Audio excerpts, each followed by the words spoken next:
All right. And now we are live on YouTube.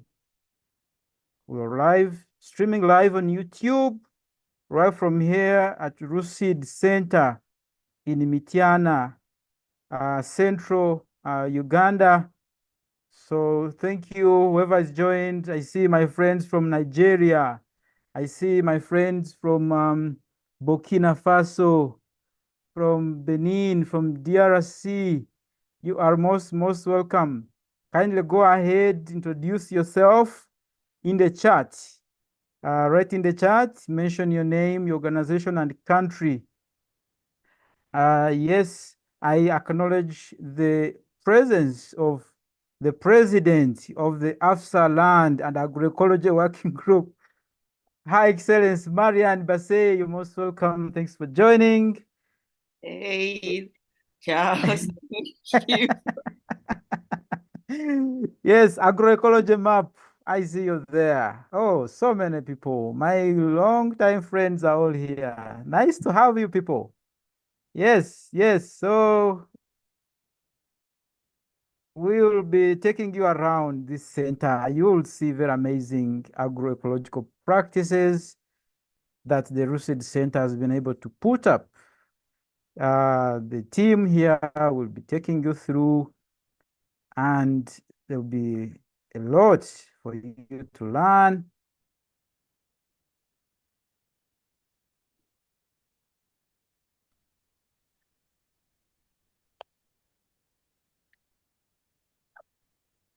Okay, we'll be starting in a minute. Our tech team is setting up the gadgets here.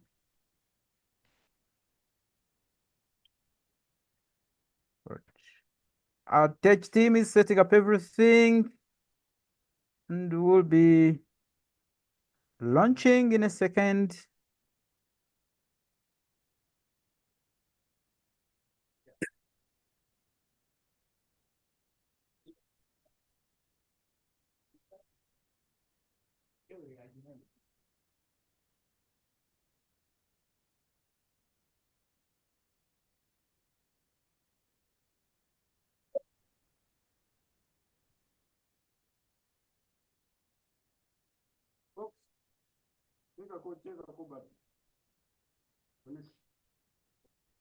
Okay, thank you, Sarah Mabanja from Nairobi. Thank you for joining us. Um, yes, thank you. Who else? Please go ahead, introduce yourself. Oh, my friend, Mamilani from Togo. Good to have you.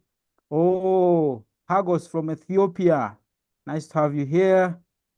Our journalists are setting up the gadgets. Oh, and we'll be launching. Oh, Leonard from Tanzania. Thank you. Dioma from Mali. Oh, Groundswell International. Thank you so much for being with us here. Patrick from Cameroon. Thank you so much. We'll be taking a walk. It's a tour on this center, a virtual tour, the first of its kind, and you will see quite amazing things here. Yeah, Joel, you let me know when you're ready, so we get started.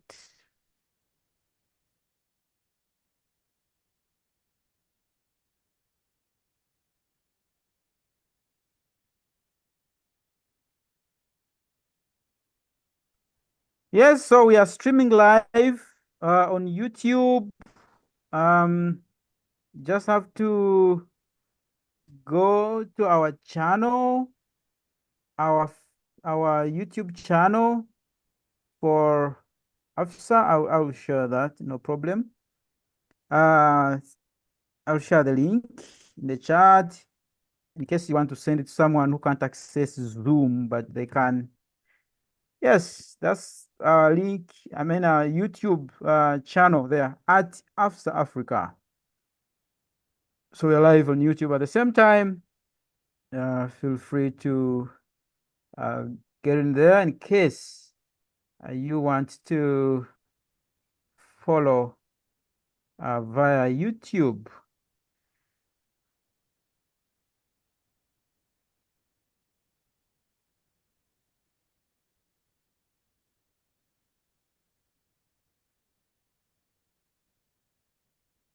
Right.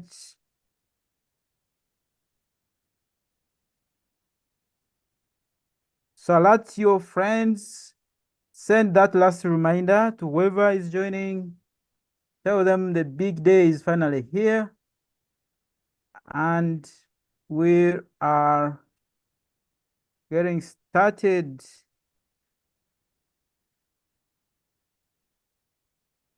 This session is being recorded, so I'll be able to share um, the recording with all of us. And today there are no PowerPoints, so don't ask me for that. Send me that presentation. No presentation today. We are showing you things as they are on the ground. And I don't want to say that we have the best here, but we've set up at least something that we can learn from.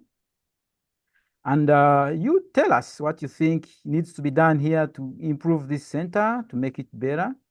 If there's anything you have learned, yes, you tell us, let us know. Ah, my friend Robert, good to see you.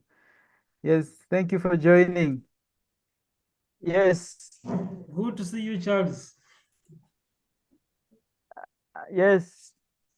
Okay.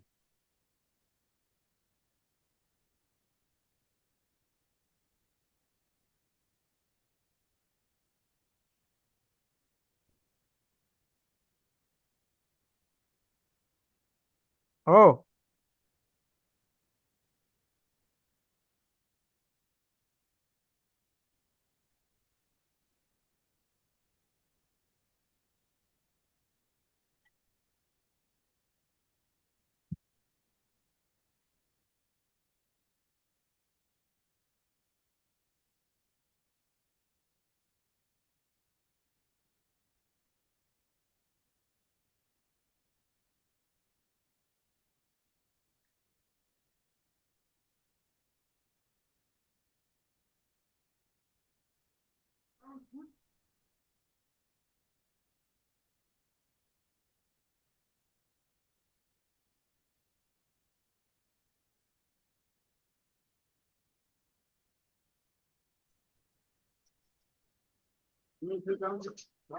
Yes, Brian, hello.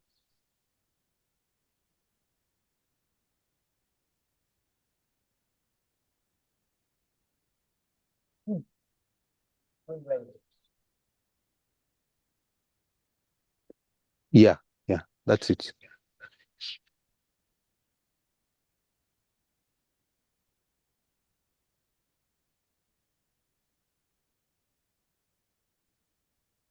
Show me, show me.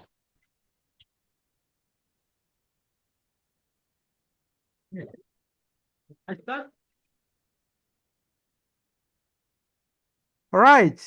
Thank you so much. We are now good to start. And I want to introduce to you my team that will be handling today. We have Joel Mendez, senior journalist in Don't this take me country, live. Uganda. Don't take me live. Is our main moderator, our main facilitator. I'll just be here making everything goes on right, but he will be running through the whole day. Yes, over to you, Joel. Yes, thank you so much, Charles. It's Joel here. Today I am all the way from Rusid in Mitiana, and that is in Uganda. So, guys, we're here to show you the excelling centers of agroecology all over Africa, maybe all over the world. So today we are staging right here at Rusid in Mitiana district in Uganda. So we welcome everybody that is live watching us, that is ready and excited to see what is actually happening at Rusid. Rusid has been in existence for over 30 years. And we're here to see what they have been doing in line with agroecology. And trust me, these guys are having some great innovations. We're going to take you through, and trust me, you're going to love it all. So right now, at this moment, I'm going to introduce the big man himself. So this is the team leader of Rosid. So, big man. Hello, Joe. How are you, sir? Samuel? How are you, Joe? Samuel Nyanze, right? That's it. Great. Nice meeting you again. Nice meeting you. He's my good friend, actually. So today we are here together. We are going to show off the vibe of agroecology. Sure. So trust me, whoever is live with us, you're going to smile with us, you're going to appreciate with us. And trust me, after here, you're going to have a lot to learn and a lot to put into practice. Samuel, can you introduce yourself? Thank you, Joel. I'm so excited. Our guests today, Nyanzi Samuel, the team leader at RUSID, which is Rural Community and Development, based here in Mityana. Mityana is in Uganda, East Africa, Africa. We are very excited to have such an event whereby we can be able to show what we are doing. So want to welcome you to RUSID and wish you a good time with us and enjoy your tour at RUSID. Thank you so much, Samuel. You're doing a good job right here. We believe that by the time we leave, we'll have learned a lot from you. We believe that RUSID has a lot of innovations on ground, and trust me, these innovations are going to change our lives. I want Samuel to give us just a little list of these innovations that are being done in favor of agroecological principles and in order of having healthy food as a result of our having healthy soil. So Samuel, please, just within 1 minute, give me a highlight of the technologies that you're doing here at RUSID. Thank you very much. At RUSID, we are dealing with agroecology, and as you know, agroecology looks at diversity. It's so diversity. Agroecology looks at soil fertility improvement. Agroecology looks at integration of animals, use of locally adapted seeds or local seeds and breeds, looks at soil cover, looks at social, having people interacting, and looks at the health of the people. So I think when you are here, you are going to look to see all of those, and what you can imagine, you're going to see to see how 365 green cover can actually bring yields, can bring amazing yields and incomes. So I think there are a lot which you're going to see when you visit us here at RUSID.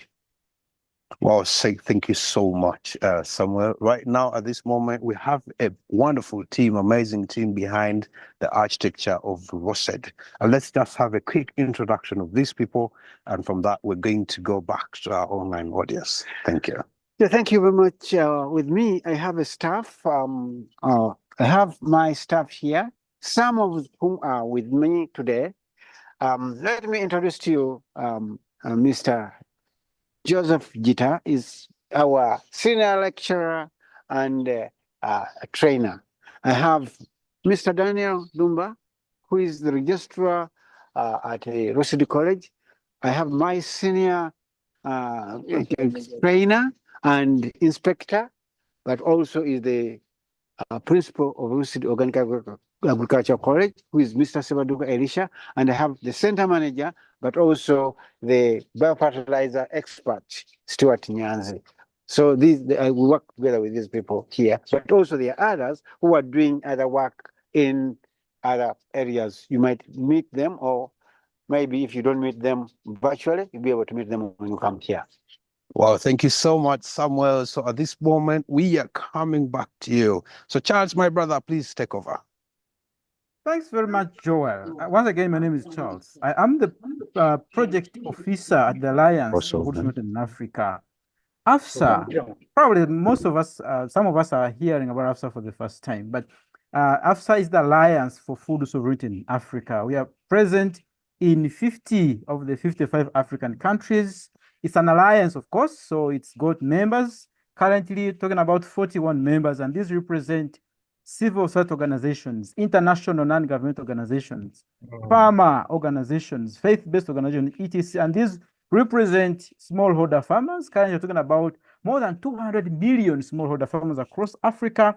I mean, the hunter-gatherers, the fisher folks, the youth, women are all this. And the issues that we work around are climate action, sustainable nutrition and healthy diets, land rights and healthy soil, farmer managed seed systems, and others. And currently using 5 strategies, building a movement, getting so many people together to work together and build a louder voice, advocating for agroecology, which we are doing today by showing the practice on the ground, creating a discourse, challenging the current narrative, but also scaling agroecological practices and generating knowledge, co-creation of knowledge. So the Healthy Soil, Healthy Food Project or initiative is present in 10 countries. And in these countries, we have 15 healthy soil, healthy food centers. Out of those 15, RUCID, Rural Community and Development, is one of them. And it's a center that we have here in Uganda, working on generating knowledge, policy advocacy, advancing practices, building markets for agroecological inputs, and so many others. And then Samuel today and his team will show us what they are doing here on the ground in that context. Thank you so much, Joel. Over to you.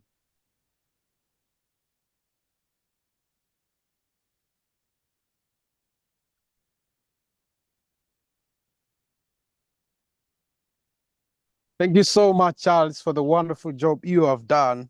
So right now we are back on ground. We are saying we're doing more action, saying less. So we're going to move around with my brother Samuel, showing us the different innovations on RUCID Center. Go on, Samuel. Thank you very much. At RUCID, we have a lot of innovations. You see, agroecology looks at innovations. We know we must produce health and safe food. And usually people lose their food because of poor post-harvest handling. So for us, we have innovated and made a simple solar dryer. And this simple solar dryer here, which we make, which we are using to train, but also to dry the different products. We can use this solar dryer to dry vegetables.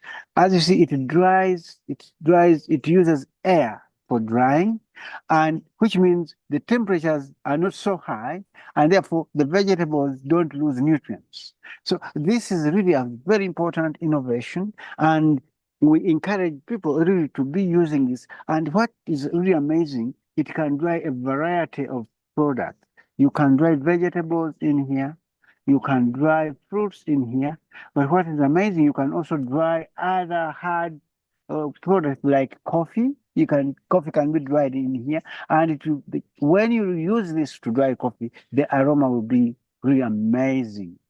Apart from solar drying, we know we have a challenge of tomatoes, whereby we lack agroecologically grown tomatoes, especially in this part of the world. So we innovated and made a simple greenhouse. Now, this greenhouse is unique in that it does not really, it creates a microclimate whereby tomatoes can thrive without being sprayed with any chemical, because the microclimate put in this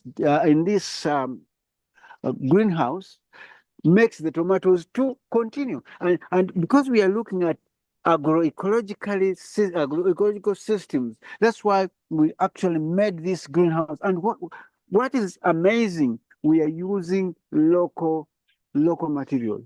We are recycling used bottles, water bottles. And when you make this, the inside has a unique microclimate, and therefore you can have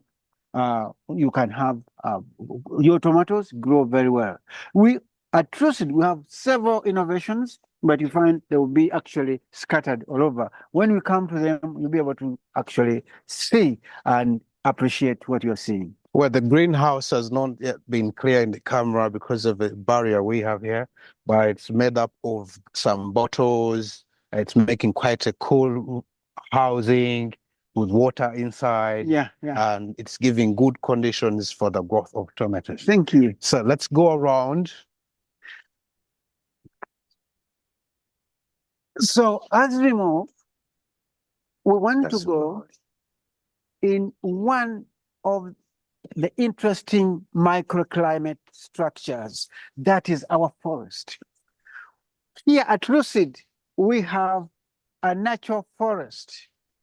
And this natural forest has a lot of uses. It's multi-purpose because in our natural forest, we don't only have trees, but we have medicinal trees. We have timber trees. We have the food.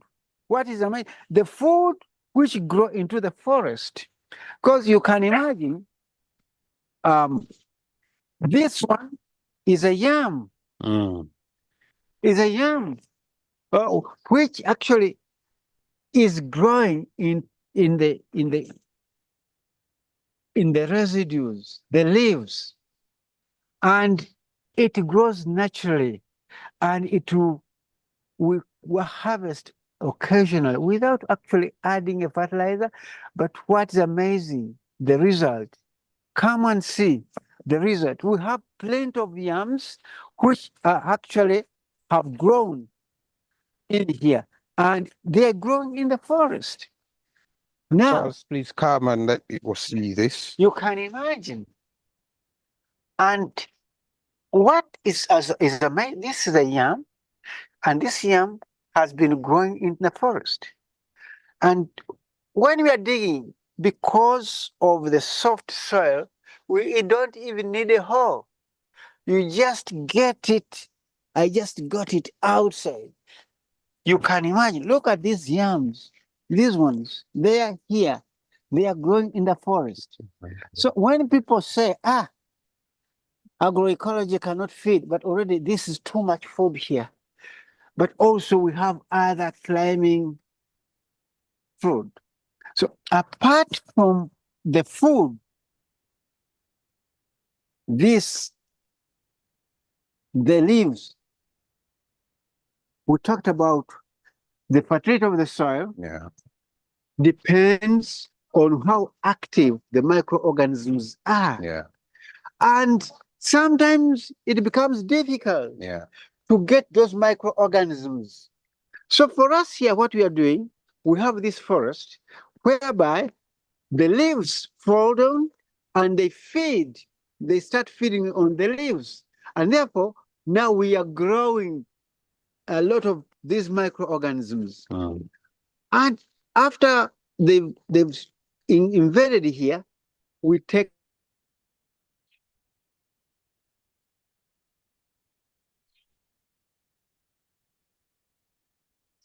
them in our biofertilizer factory, whereby we are going shortly. Yeah. When we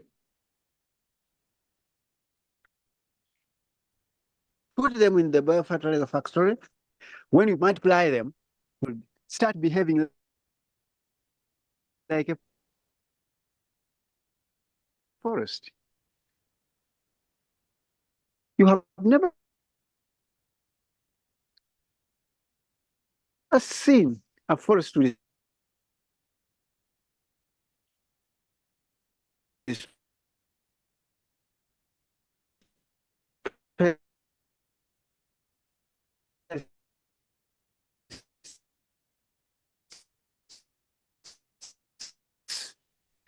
The plant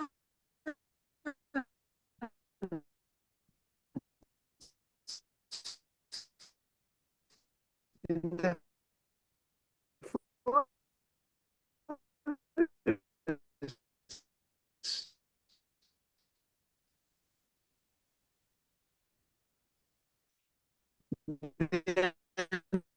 never infested with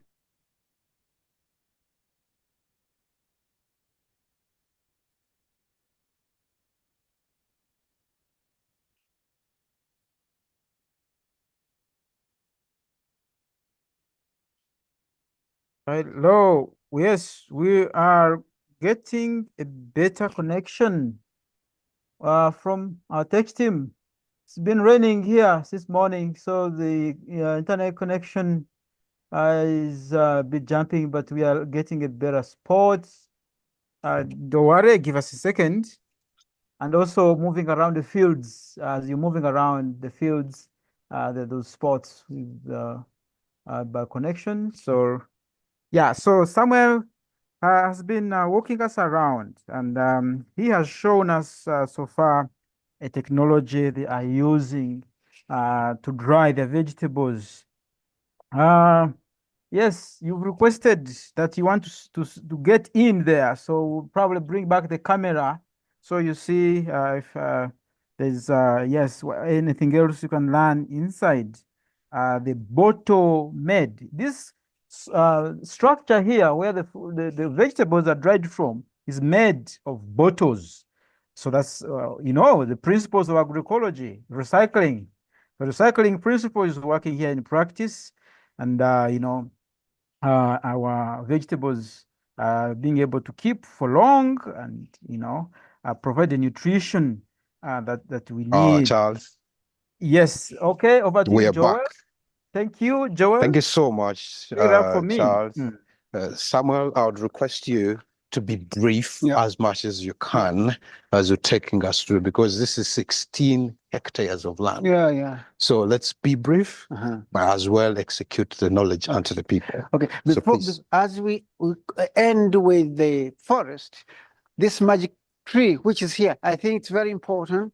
This tree is called calabash tree or Crucentia churigeti, a magical tree.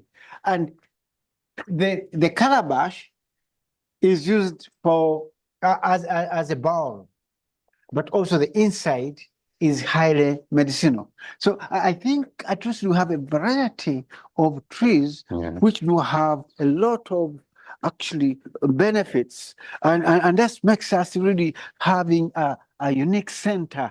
As I said, this place is one of the 16 centers for healthy soil, healthy food initiative, and we are very grateful for AFSA for actually supporting us, for actually being with us to establish such a very interesting center whereby agroecology is here in action. Now, I talked about the microorganisms from the soil. We bring it here, and then in this is factory, this is a simple biofertilizer factory. So you are most welcome to see here. I have Mr. Sabaduka here, who is going to take us briefly, as we said, briefly, what happens in this place. So, Mr. Sabaduka.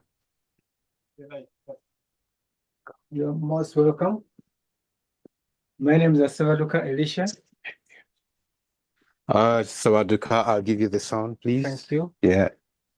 My name is Sabaduka Elisha again, and one of the longest serving staff at Russet.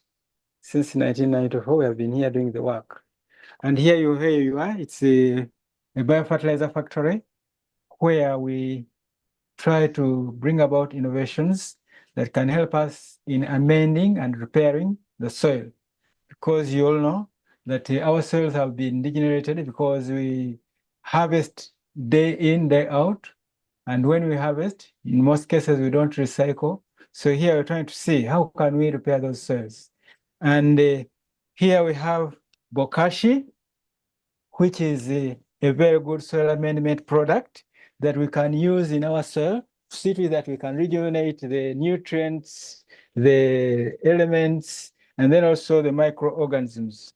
We very well know that microorganisms and nutrients have to work together to see to it that the soil is healthy.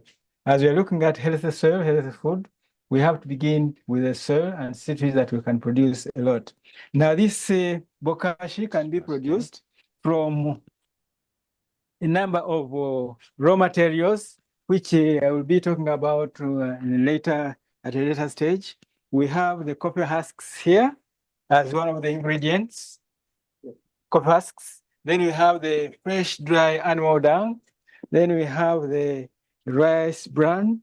We have the wood ash. We have the baker's yeast. We have molasses. Now, in the process of making our bokashi, we put them together and then we mix them homogeneously and we turn it every day, twice, in the morning and evening, so that at least we can regulate the temperatures, but also we can regulate the moisture in it. At the end of the 2 weeks, it will be ready for use in the garden.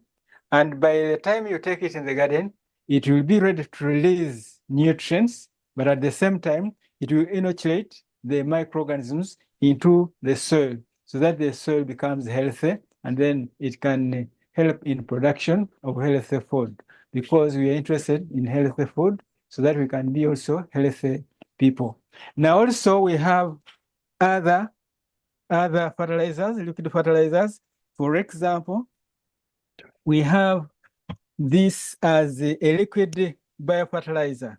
In this one, we have milk, we have fresh dung, cow dung, we have molasses, we have yeast, we have some other fruits, and then we are processing it so that at least by the end of the time, it will be a very good liquid fertilizer, but at the same time, it can also help us in managing the pests.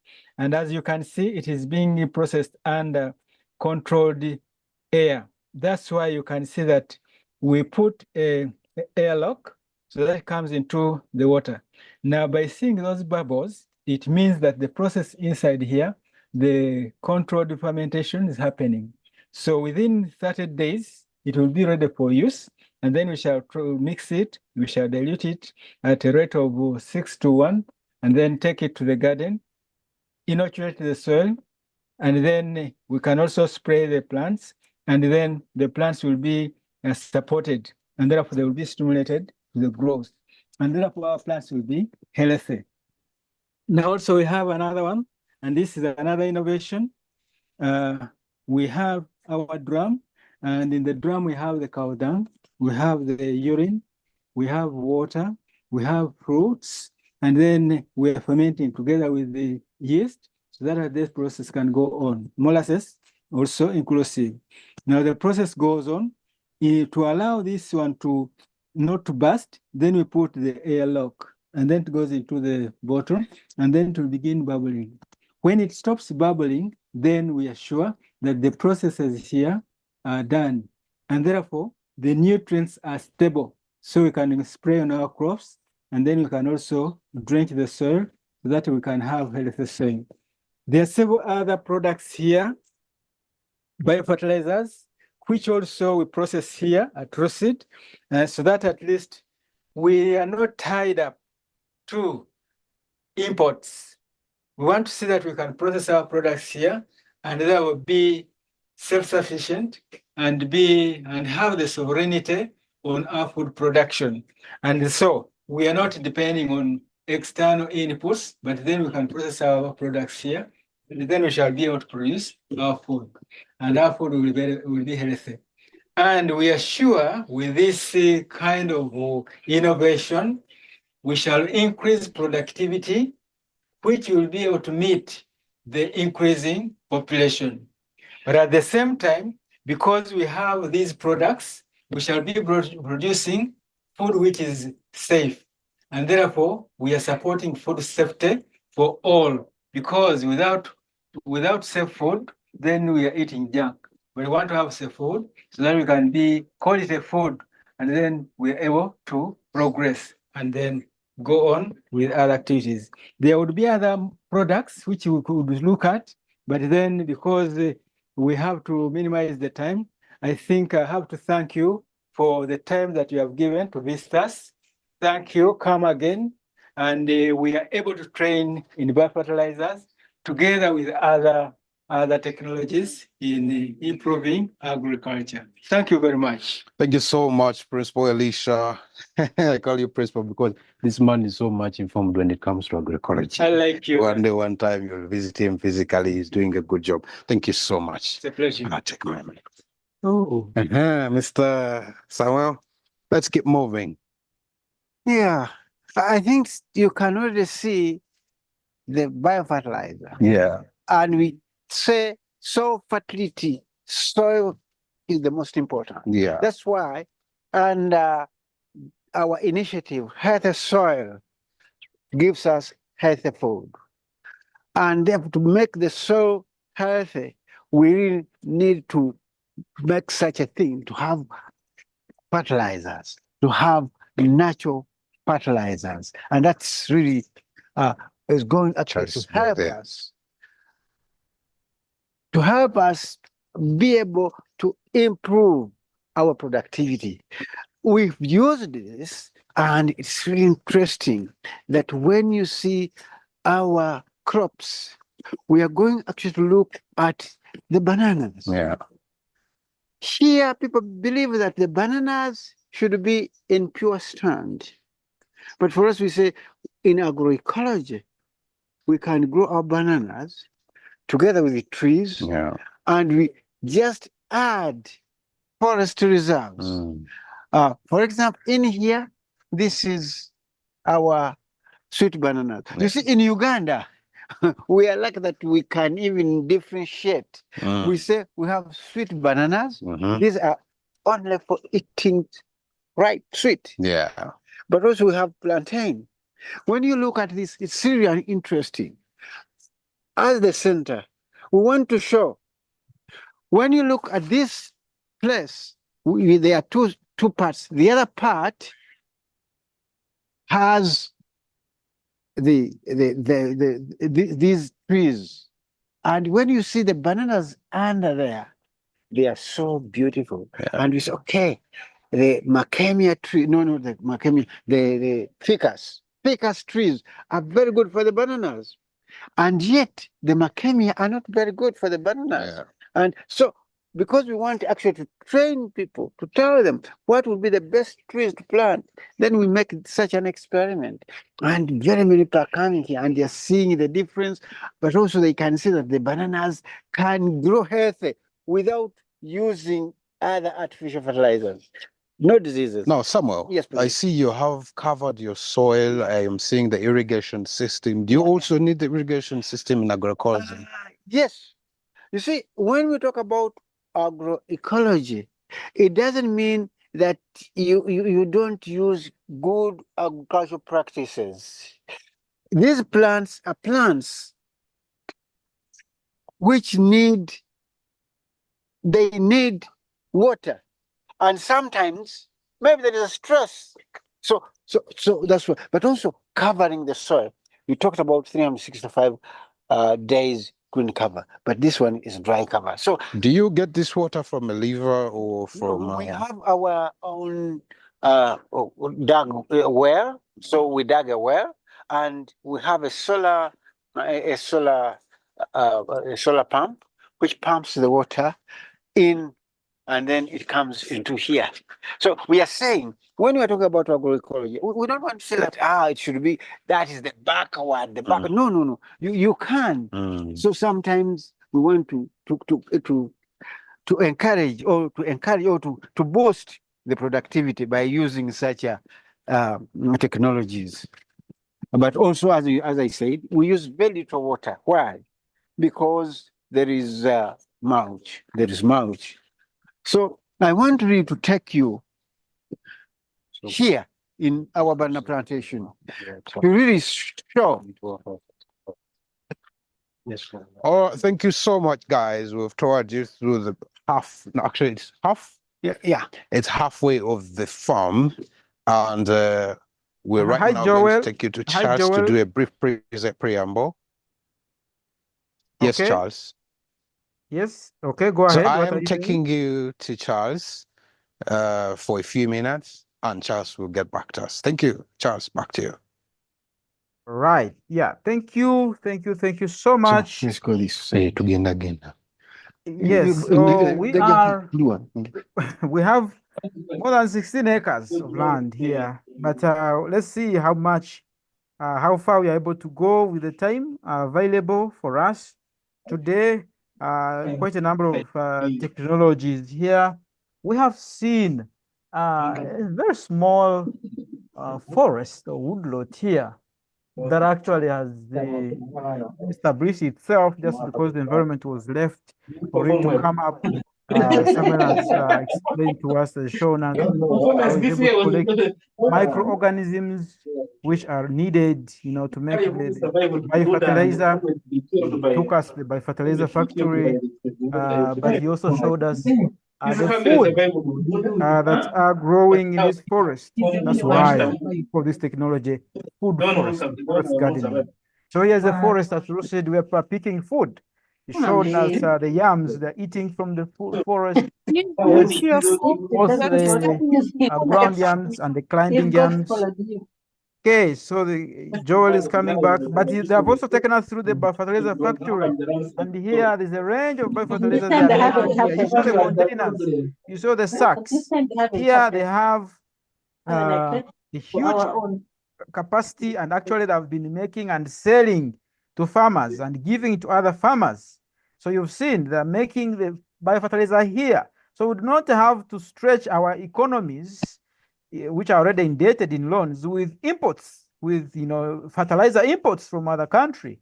We can make something by ourselves using the materials around us. And the Lucid is demonstrating how materials within our environment can be collected, can be brought together and mixed in a standard procedure. And of course, here you need some bit of training, and these centers are here to help with the training. So you can see, what do you add first? If you want to put charcoal dust, you want to put bran, you want to put fruits, you want to put manure. So how do you mix? Which ingredients? Lord Charles, kindly help us see what you are explaining. We are not seeing anything. Kindly help us see what you are explaining. Yes, they are. Joel, you let me know when I can. Joel is the one taking the tour. I am not moving. I am stationed in one place, and the camera and the journalists are moving. So I think they are looking for a spot. They're looking for a spot where they can come Hello, back. Charles. Yes, Joel is here. Yes, Joel, people want to see Joel. Yes, I hear you. Please activate our video. Yes. Sorry, participants, let's give time to Joel to activate the video so you will see everything that is in here. I was just I was covering him up because he wanted to get his camera working right. So let's give it a minute. But I was just giving a recap of everything I've already seen. And before Joel handed over to me, they were showing us a banana plantation that is surviving without any cultivation, without any synthetic fertilizer application, but the soils are regenerating by themselves because they are covered 665 days. That's the full year. So they have an irrigation system, so their crops are able to get water they need in times when there's no rainfall. And all that is agroecology, because we talk about soil health. Soil health includes both the microorganisms, the nutrients, the organic matter, but also the water. So water is very critical here, and the system, an irrigation system, has been set up. Joel, when you're ready, you let me know, so I hand over back to you. So for now, as I wait for Joel to come back, I want to invite participants here who have questions on what you have seen so far. You raise up your hand. Of course, I will pause on this immediately when Joel and his team, who are walking around the farm, reconnect and come back to us. So please raise up your hand. And as the hands come in, I want to recognize the presence of the Zambian ministerial representative from the Ministry of Agriculture of Zambia. I want to recognize the team from the Agriculture Department of Tanzania. And I want, my long-term friend, Betty Chibara from Rockefeller Foundation. Thank you so much for making it to this place. Yes, so, okay, the hands have started coming. Okay, I will be able to identify the others as we go on. Yes, Sibongile, go ahead and ask your question. Be brief, please. Thank you so much, and thank you so much for the live presentation. The virtual part has actually helped us. My question, I'm actually from South Africa, from an organization called African Women in Agriculture, where we're training youth and women in agroecology. And I wanted to check with the drying, because we also introduced the making of mushroom teas using dried mushrooms. So I didn't see on your video when you were moving to show us the systems that you're using for drying your vegetables. We couldn't see that video. If you could share that video. Sure. Thank Okay. you. Thank you so much. Yes, we'll be able to come back here with the cameras and Charles. we'll show you. Okay, Joel, before I come back to you, there is a long time AFSA member, Bright Fury. He has put up his hand. Joel, I see your camera is back. Kind of allow me bring in Bright Fury to ask his question. Yes, Bright, go ahead.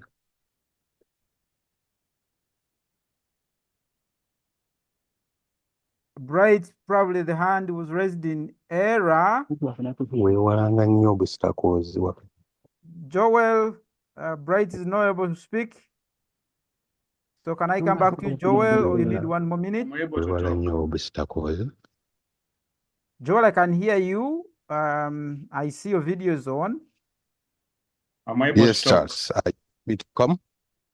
Yes, the video is coming. We need to see you guys. We need to see all of you All now. right, to the concern of the people that are wondering what we have not showed, we are going to give you ample time to cater for all your issues that you're probably not satisfied with. We're just doing a quick tour through, We can't see but you, we're Joel. going to attend to I see we're you. going I to see you attend now. to all Thank the you. issues. Okay, so we have a big piece of land. We're doing a quick preamble. We are taking you through a quick tour. However, wherever you feel unsatisfied, we're going to come and report back to you. So we're right here, as Samuel has been taking us through. I'd love Samuel to kindly take over again. Yeah, I think the reason why we are here is really to emphasize that agroecology is a productive system.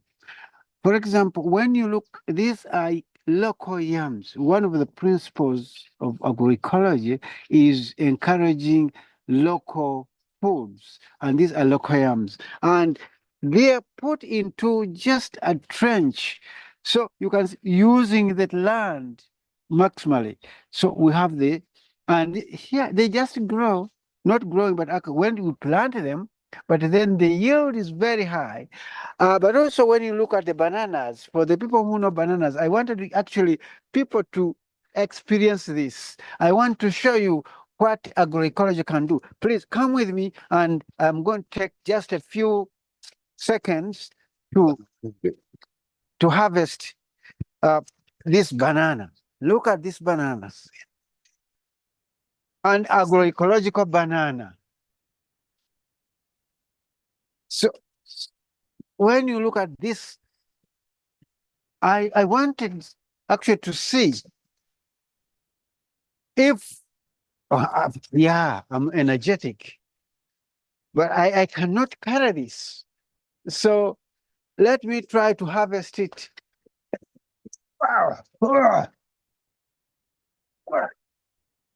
So you can imagine, though it's mature, because of the way it has been feeding, you can imagine the leaves are still green. Yeah. It's a sign that the plant has been really feeding well, and therefore it has been giving food. But when you look at the banana, my friends, this banana I cannot even carry. I know I'm energetic, but you can imagine. Can you give us a quick comparison between the usual bananas and the usual bananas? They would be maybe 5 kilograms, maximum 10. But when you look at this one, agroecologically grown, and it's mature. So how have you been feeding it to reach that point? I look at the bokashi, Yeah. which we talked about. So what we do, we bring bokashi and put around the plant. But also we bring all the organic matter and just we don't dig, we don't weed, but just suppress the weeds by using the organic matter, which that is mulching. And you know, organic, agroecology looks at keeping the soil covered. I want to tell you, my viewers, I cannot. Oh, Samuel. No, You want to kill yourself when people are watching you live. Please, eh? No, you try it. I try. Try it and see. Okay. This is an agroecological banana. Agroecological banana. Yes. Trust me, I can't carry it away. So, Samuel, yes. can we continue? So, we are saying when we use the methods, Yeah. the agroecological methods, keeping the soil covered, bringing the forest into the field starts behaving like a forest. Yeah. And that's what we are actually doing here. If we don't say we don't want to have a clean garden. Some people say they want to have clean gardens.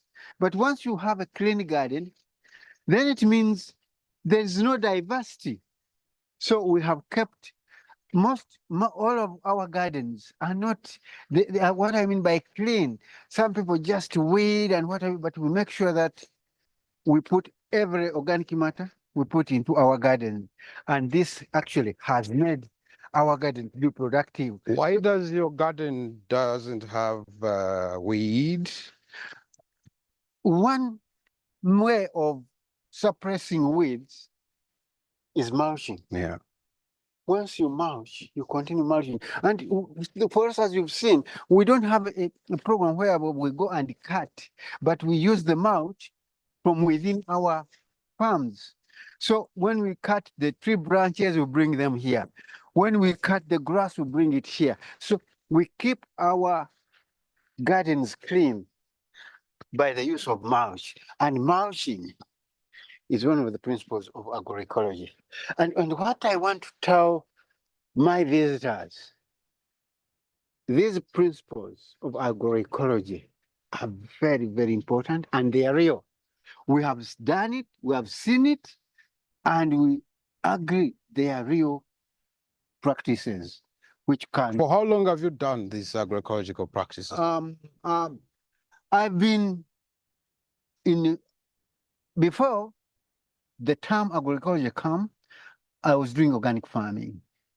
But my organic farming was not not use of chemicals, but it was organisms of the farm. I knew what are the organisms of the farm? Plants, animals, human beings, soil. Those are organized, so they should be in the real places where they should be. And then they can bring a system. So we have developed a system. And when you look at the coffee, the trees, and the yams that intercrop, a variety of crops growing together, they will bring the productivity per unit area. And that's very important. Productivity per unit area. How much can I harvest from here? I can harvest coffee. I can harvest. I've seen this in quite a number of agroecology centers, or in Kenya and also in Uganda. Is this Tephrosia? What? This is Tephrosia vulgare. This is plant is an acaricide. But also we use it, for example, if we have been infested with the pests. Yeah. It is very good, for example, in armyworm. This one, we just crush it and put it in ash liquid. So we make ash liquid, and then we add this one. And if you spray it, if you use it all your armyworm will disappear. Now, And why do you use ash liquid? Because many people Yeah. only ground this and spray. Why the would ash liquid is magic. First of all, it has a lot of phosphorus and potassium, but also it has an irritation sort of character. So even when I sprayed the ash liquid without this, the pests would be irritated and they die. But this one, but also the death is slow. It will not just, you just leave it and then slowly by slowly. But when you make this, because this one is, this plant only affects the cold-blooded animals. For me, people say it's not, I can eat it. Oh. Because I'm a warm-blooded animal. Oh, it kills pests. Won't you die? No, I'm a warm-blooded animal. Oh. It only affects the cold-blooded animals. So if I wanted to deworm myself, I can use this one. And Somewhere. yes. I'm seeing magic.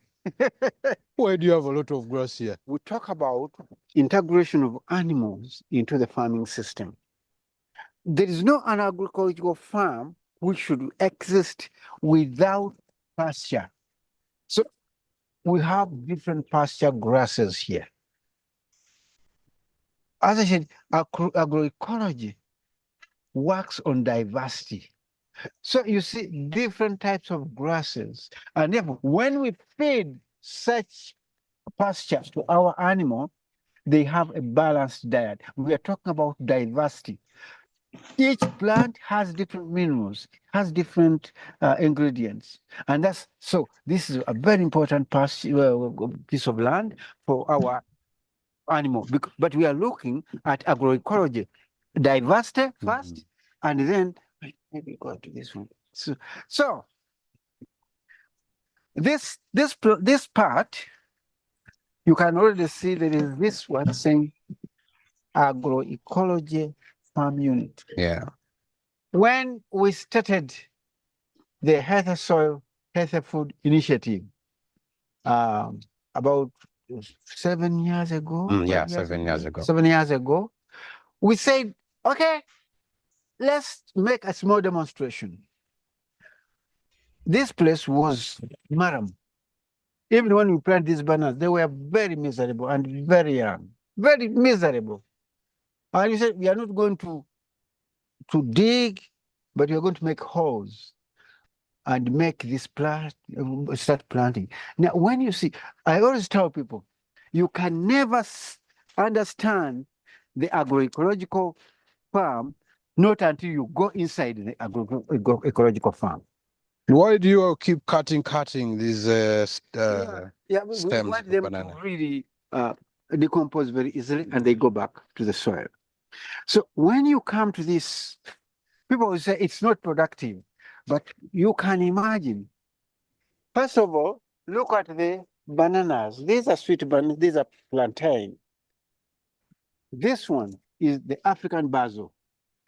Very good for tea. We use it for tea. So I'm trying to see the diversity here. African basil, the yams. Yeah. And what is amazing, this yam, we already see it's different from the other because this one is a vegetable. This one, So you can eat the leaf? You can eat the leaves, this young leaves. Wow. But also, you can eat the root. It has a very good root. And if you could imagine the stem. Yeah. Look at this stem. And I want to, here, you can see we planted beans, but we just slashed and planted beans. Yeah. Now the beans are going to start to grow. You can see pigeon peas. Oh. You can see, and when you look at these ones, these are regenerated trees. We never planted them. So we left them to regenerate. And now, but also we have self-planted purpose. This is, wow. I don't know how I'm going to do this. I wanted to. Stuart, I think Stuart is going to help us harvest that. Yes. And Let me harvest. we're going to so enjoy you it can see that. together with you online. Yeah, I am harvesting. What? He Yeah. has harvested it. Wow. That's Wow, good. the purple and this purple. What is interesting with agroecology? If you went to any other farm, which is not agroecology, and you harvest a purple at this stage, it will have been rotten. Yeah. But this purple, I want to tell you, if they brought a knife and I cut it, We are going to test that out We are in good. our last Yes, segment. I think we are going to test. We're going to keep this. Yeah. Or we're going to see the I result. say, whenever you go into an agroecological farm, you must have something. So already, this is an indication. As I said, this one, whatever you see here, is for 5 years. Wow. Because this one, we made it when we started doing the healthy soil, healthy food initiative. And it's really amazing. And we have been harvesting. We have been harvesting every day, every time, every now and then. Yeah. So why do you keep doing these kind of innovations? Yeah. I am seeing tires and These tires, I think the tires, I'm not so much interested in the tires, but maybe, yeah, we want to make sure that when we put our biofertilizers there, it's not taken. But what is interesting are the tomatoes. yeah. You can imagine with minimum care, we have grown organic tomatoes. They are here. And it's not easy. They would have gone, you can imagine. With the biostimulants which we make, we are able now to grow in the outside. But when you are doing it inside, in that controlled environment, Yeah. they are going to be much more. Much. And this is magic. Yeah. So we're going to show our people the difference between these ones outside of the greenhouse and those ones inside the greenhouse. Yes. Thank you so much, sir. I said we are agroecological. It's not only in the garden. Is this a school somewhere? Yes, this one. So you know extending agroecology to the newer generation? To the newer generation. Wow, that's beautiful. Yeah, we are extending agroecology to different people. Yeah. And we are not doing it only to the Ugandan people. For example, this team, which is here, has just arrived and they come from Kenya. Some of them come from Southern Sudan. And they have come here to learn about agroecology. But also we have other students who come here to learn about agroecology. Because we know if we keep it to ourselves, it will not be, it will end with us. But maybe, I don't know whether, maybe we can go. You want us to say hello to the students? Say hello to them. So, hello students, how are you? We are streaming live to the international world. Yeah. There are many people watching us and we're happy that you're actually seeing the new generation part of agroecology. We hope you love what you're studying. Is it amazing? Do you love it? Can you raise your hand if you love it? Okay, give me some flowers. So those flowers are going to Samuel. Samuel is doing a good job. And we're seeing smiles on people from different parts of the world. That is in Kenya, Sudan, Uganda. And we believe many more are going to come and be part of this. Are going to come. Many more have been coming. Many more are going to come. Yeah. And we're actually appealing to the international community that RUSID is here. Yeah. And RUSID can offer the knowledge and skills in agroecology. And when people come here, they leave when they are changed and ready to preach the gospel of agroecology. So I want to appeal to anybody, being in Canada, being in India, being in the UK, there is a place for them to come and learn about agroecology. Zambia, I've seen people from Rwanda, I've seen people from Morocco, Burkina Faso, Zimbabwe, and I am saying they should come. So how many students have you taught in a year, for example? In a year. Yeah. I don't know whether my principal could say something, but at least, you see, we have different courses. Yeah. We have the one which is dealing with agroecology. With agroecology in a year, we actually sometimes we make about 50 students. Wow. But we also have short courses. For example, last year, for the short courses, people who come to learn about maybe one specific thing about fertilizers. I think last year we have managed to teach over 200 students. Where is your principal? My principal is, I left him up there. Yeah, we have seen later. So Hello. thank you very much for having us. Nice seeing you here. Please keep learning, eh? We love agroecology. We want our bodies to be safe, so you are the ambassadors. Thank you. Bye.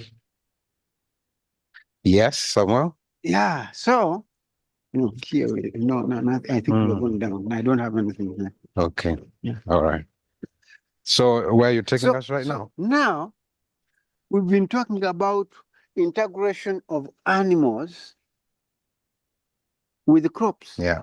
And that's a very important principle in agroecology, whereby you have to, an agricultural person should also have animals, but also crops. Now, why did you choose this line of production in terms of bricks? Because I believe we are eco-friendly. Is this part of the agroecology? You see, these bricks are compressed bricks. No burning, no use of firewood. So it's one very important aspect of agroecology, ensuring that no pollution, but also ensuring that no misuse of firewood. So that's why all these villages, all these houses, buildings, we use such a bricks. Wow. But also, when you look at the classroom, you already see the glasses, is to ensure that we don't need to use energy during the day because we are using natural light. Yeah. When you look at the roof, this building is 5-sided. It's 5-sided, but it has 3 roofs.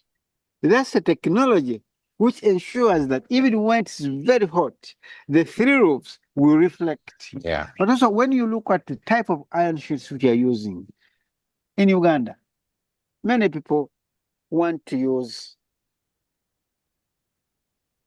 All right. Thank you, Samuel. Let's keep sloping. So now we are going to see the integration of animals. Because, people should know that at Trusid, we are not looking at one aspect. We are looking at animals. We are looking at crops. We are looking at processing. So after the animals, we are going to end with value addition, whereby we process, as I say, different products. We process juices. We are going to go there. Let's first visit here. Okay. Hey, let's first visit here. So we're going to visit the processing unit. Okay. Then we shall look at the animals. cattle. Yeah. But here I can also get some image here. So that was it. Can we have some gumboots, Stuart?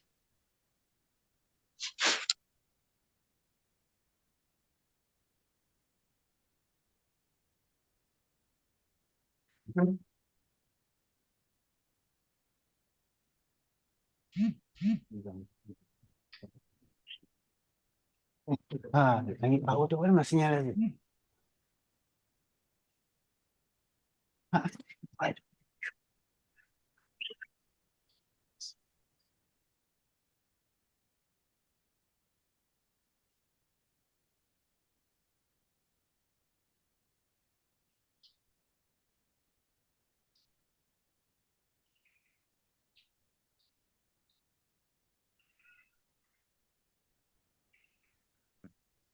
Yes, so Joel has arrived at the processing unit. Joel, I see the camera moving, though I don't see either of you, but I'm seeing the processing unit, the juice and fruit processing unit.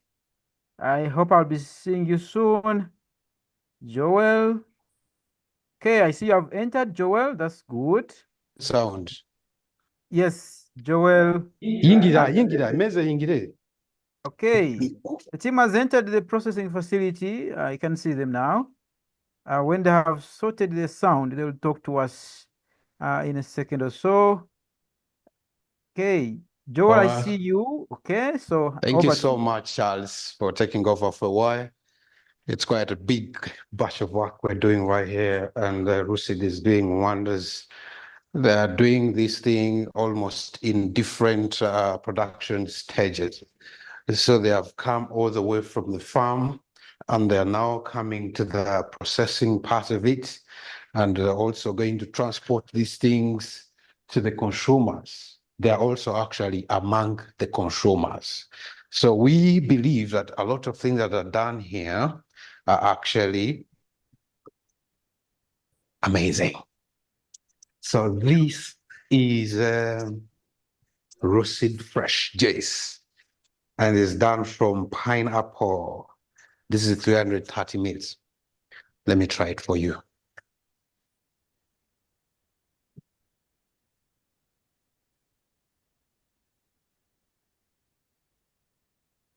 Wow.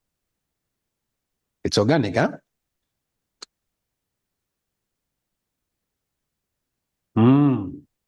So Charles, can you taste the feeling?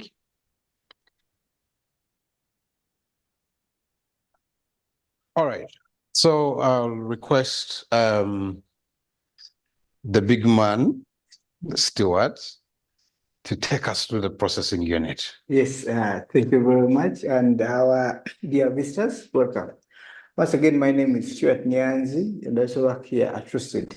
And as you've been seeing and what you're seeing, this is our food processing unit, which mainly focuses on juice production and food drying. Up there, we have some small dryers, same dryers that we use, but also this side, we have a very big dryer, a hybrid dryer that we use for drying. As you can look around, we have different types of machineries that we use in our juice production. For example, what Joel is drinking, I believe is drinking a sugar cane. Is it a sugar cane or pineapple? Pineapple. Joel is drinking a pineapple. We have farmers, agricultural farmers, and also us ourselves, we have pineapples that we bring in. After bringing in, we process. And what is key in food processing and value addition is the hygiene. Hygiene is very, very important. That's why we have few equipments, small equipments like this one here. This one is a pasteurizer. When our juice is done, when we are done squeezing our juice, we have to pasteurize it or we have to sterilize it, so that at least we kill all the small microorganisms that were not, that were left on while making. This is a pulper. It pulps pineapple. It can also pulp passion fruits. And also this one is also one of the small machines that we have for pulping. This one here is a mixer. When we're doing our juice, must be having a small color, but because it's a fruit, sometimes it settles. But we don't want to have those settlements in our juice. So this is a mixer. After we've pulped our juice, we have squeezed it very well, we have to put it here. Then we blend it again to have a uniform color. In that when you have your juice, it looks with the same color more than the chemicals, but it's a soda. This is our small packer or a traditional packer. Remember, as you saw, we have an institution. And when we are teaching the people, we show them, even if you don't have machinery, you can work. So if someone doesn't have a big machine that you see for packing, so we use this one. It has a tap. You just get we have an automated one. This one here. This is an automated machine that we set, as George showed you, it is 330 milliliters. So we set the milliliters that we want to pack. And then it's automatic. We put in our juice, then we switch on the machine. It will pack as many bottles as you want, automated. Briefly, that is what we can talk about the food processing units. These are products here. Yes. Which flavor is this? That is sugarcane. This is sugarcane. This is sugarcane. Now, me, I'm going to test for those ones online. Eh? Yes, please. Come here where there is light. Can you see me properly? Yeah, that is agroecological sugarcane. From our garden directly to packing. It doesn't have any chemical, it doesn't have any water, just a sugarcane. You sterilize it, you warm it, then you pack. And then you store it, then take to the market. Now, Stuart. Yes, please. In the process of we are of contamination. Well, you've done everything organic. There are no synthetic.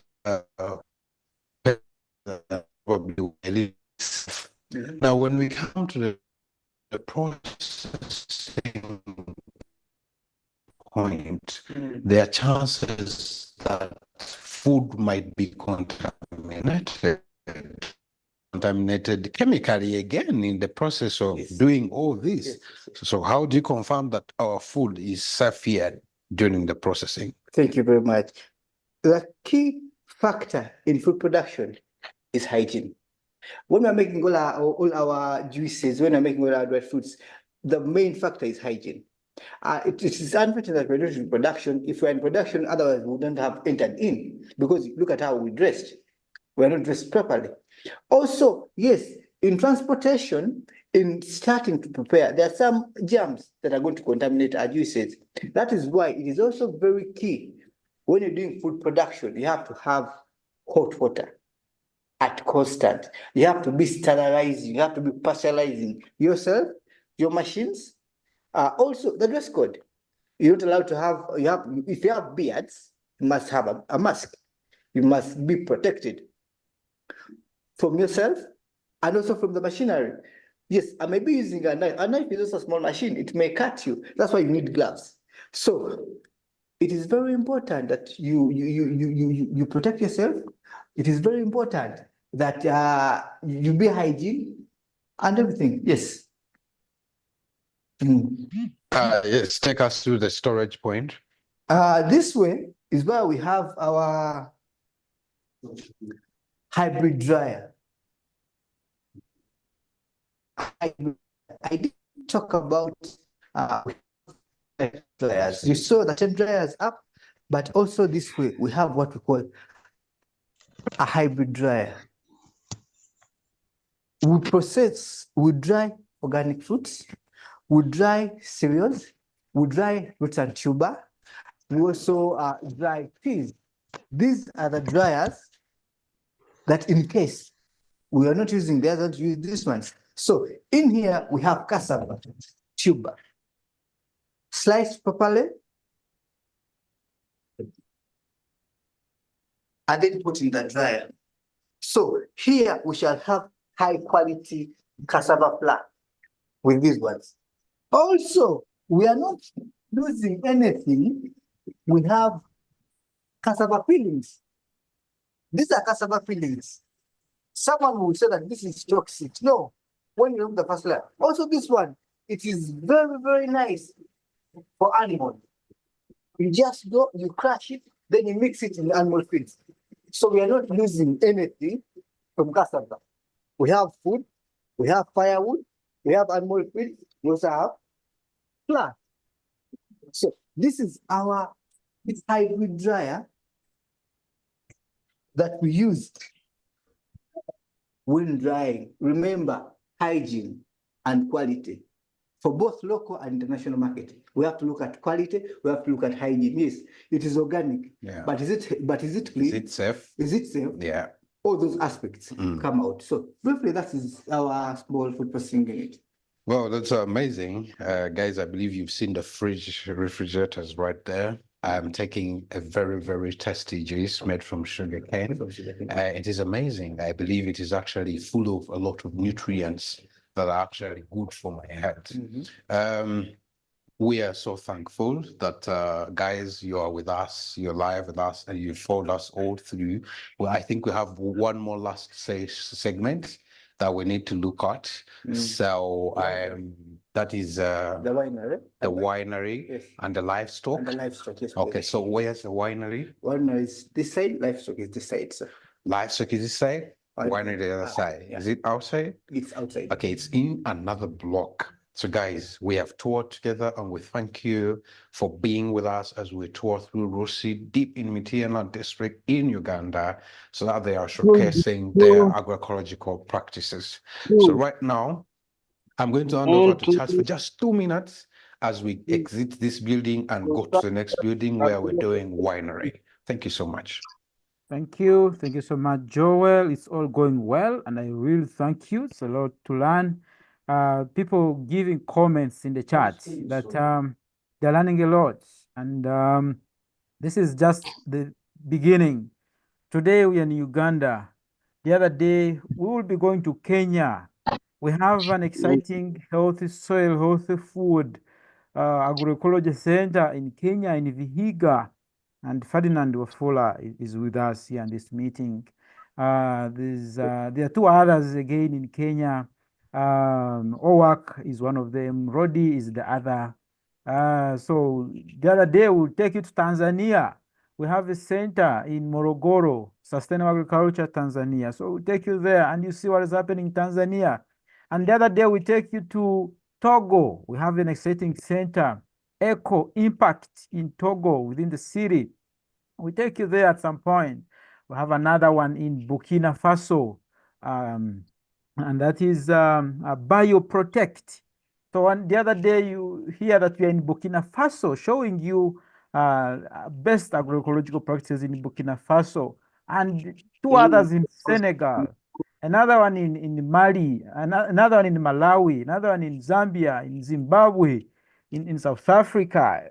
I mean, it's all spread across the continent. So this is what we are going to show you. Just starting a journey with you today, and let's keep going. Let the questions keep coming. I am noting all of them here, and I will be forwarding them to Joel and Samuel, and they will answer all these questions. Yes, when that time comes. So now they're switching from one unit to another. And if you have a question, at this point, you've not been able to type the question, please go ahead. And as you do that, I want to recognize the presence of a senior agricultural commissioner from Ministry of Agriculture, Animal Industries and Fisheries from the government of Uganda. Thank you so much for joining with us today, the representative, Bob Sunday George, and I'll definitely give you a chance at some point, and you will say something.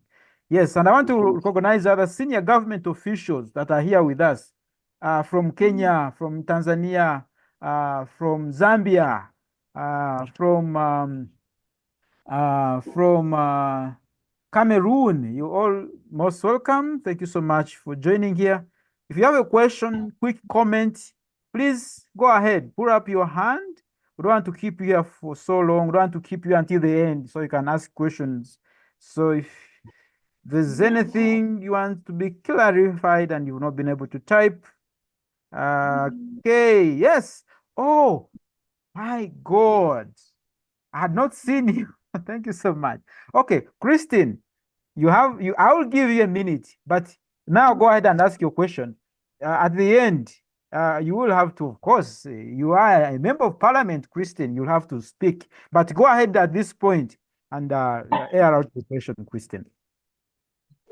Yes, thank you so much for the coordination and organization of this. It's really an innovation for us to see the garden from our computers. I wanted to know, because I would like more women to participate in agroecological practices. And what has always disturbed us is the issue of energy saving, labor saving. Labor saving technologies. What technologies are there to help reduce on the time? And any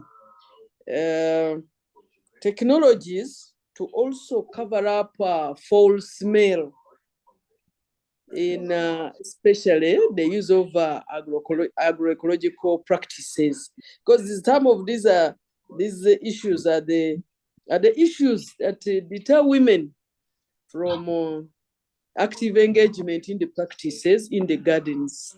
So I'd like to see some of the labor saving techniques. You saw how it was very heavy for the facilitator to carry the banana, the bunch. Now, just imagine it was a woman. So is there, we need to innovate technologies that reduce on the labor, at the same time the bulkiness of the practices. So that, to me, that is my concern. Thank you so much, Honorable. And I'm really, really glad that you were able to honor our invitation. Christine is a senior member of parliament from the government of Uganda. She sits in the August House, the parliament of our country. Thank you so much. I will come back to you, Christine, so you can give us more of your take on this. I've noted your questions and I will forward them to the facilitators. Yes, I will now go to South Africa. Yes, London. Betty, go ahead, and after you, Yes. I'll go to Namuwoza. Yes. Yeah, this is Nairobi. This is Betty Kibara by my other name, and thanks so much. I'm really enjoying this. I think my question is around, could you speak a little bit more about the marketing component, because you are dealing in an agroecology farm. You have perhaps more than 20 crops. How do you deal with the market for all those different crops, commodities? Thank you. Great. Thank you so much. Oh, sorry, I was confusing you with my other friend from South Africa. Yes, Betty Chibara, I know you very well from Nairobi, from the Rockefeller Foundation. I've noted that question, and yes, I'll be able to forward it to the facilitators. Go ahead, Chariton Namuwoza, and ask your question. Yeah, be brief. Thank you very much, Charles, and I would like to register my sincere thanks and appreciation with my chairman, Mr. Samuel Nyanzi, for this amazing digital journey tour that I've enjoyed, from the very beginning. And I've been to this farm physically, and you can't have enough. So I just want to thank you and thank AFSA for organizing it. And it's an innovation that we need to carry forward. I just wanted to make these remarks. Thank you very much. Thank you so much, Chariton. We are very, very excited to hear your comment and a word of encouragement. Yes, we need, men of such to come through. Yes, so we can keep, recharging our energies, so we can even bring you more.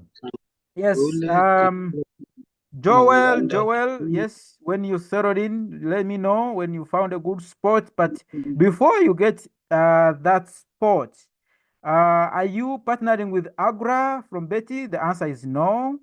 Okay, at least I have that one. Okay, so You have the feed, Brian? questions. Okay, we are back, Charles. Yes. Okay, Joel is back.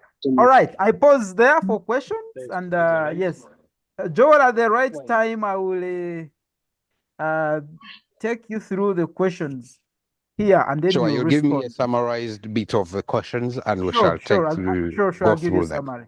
Thank you Sure. so much, Charles. Good job, well done, and we appreciate all your applauses wherever you're coming from. So this is one of the wines that is processed by Rosed. We have not showed you The space where it is actually processed, because it is congested, there is no light, and we're running short of battery. But we're going to serve you, don't worry.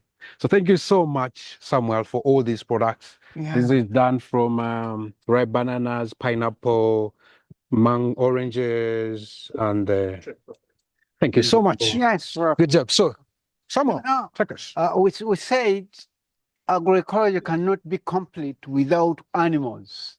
You see, we have here our animal section, whereby we have our cow, but also our goats. And these cows, they are not confined. It will be there for some bit of feeding, go out there for sleeping, but also come here for exercise, so that this animal can have its animal rights. You see the goats are moving down and up, and so it's here. So we are actually trying to see that we complete the cycle of agroecology with the integration of animals. We have the manure, which is out there, and the urine, we collect it there, and it becomes a source, a raw material for our products. So, So thank you so much, Charles. Why is that yogurt having a good allowance like this? Why do yogurts live in a good space?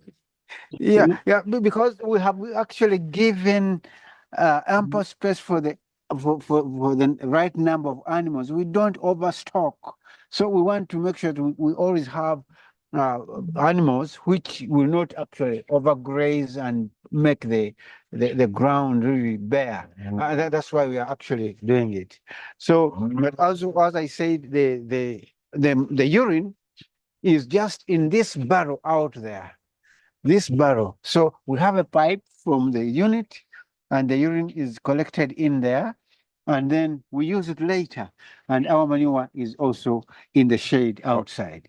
All right, thank you so much, Charles, for the good job done. Yeah. So right now, guys, thank you for traveling with us. We've traveled a good journey together. We believe and we actually appreciate the time you've given us. We're still giving you much more content because we believe that we at least have a few that we can share with you in order to change this world together. Now we're going to get back to Charles, and we're going to set up for a question and answer moment. We're going to respond to quite a lot of questions that are coming from you guys. Thank you so much. We might have missed a few things, but trust me, as one of the people that are watching us said, Russid is huge. We cannot exhaust it. It is doing a good job, but at least we have done 90% of it. So we believe Samuel has done a good job for now. Thank you. Now let's set for the question and answer Thank session. you very much. Thank you so much, Charles. Please take over. Thank you so much, Joel. Of course, some of the questions you may have to take back the camera somewhere so people can get more clarity about that. So yes, Joel, do you want me to read the questions now, or you want to settle in? Okay, I think Joel is finding a better spot. No, Charles, we need to settle in. We're going to give you a notification, please. Perfect. Okay. All right. Thank you. Yes. Yeah, thank you so much, Joel. Yeah, so we are here at the Russid, Rural Community Development, Healthy Soil, Healthy Food Center of Excellence for our country, Uganda. And what we are showing today are the agroecological innovations that are utilizing the diversity of resources that we have in nature, out there in the environment.